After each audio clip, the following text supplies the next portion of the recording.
కుమారుడైన క్రీస్తు కొరకు ఒక రాణిగా, వధువు సంఘముగా మనం ఆయనను ఎంతగానో ప్రేమించి, ఆయన ఆరాధించి, ఆయన రూపంలోనికి, ఆయన పోలికలోకి మనందరం మార్చబడి ఆయన కుడిపార్శ్వమందు కూర్చోవాలన్నదే దేవుని చిత్తం. ఆమేన్. ఈ లోకాన్ని విడిచిపెట్టిన తర్వాత మీరు ఏ స్థలంలో ఉండాలనుకుంటున్నారు? రాజుగారి స్థలంలో ఉంటారా, సాతాను గారి స్థలంలో ఉంటారా?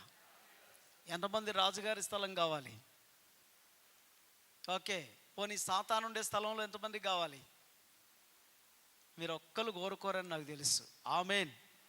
అయితే నేను ఇంకో మాట చెప్తున్నాను, రాజుగారి స్థలమే కాదు, రాజుగారి కుడి ప్రక్కన ఉండాలని ఎంతమంది కోరుకుంటున్నారు?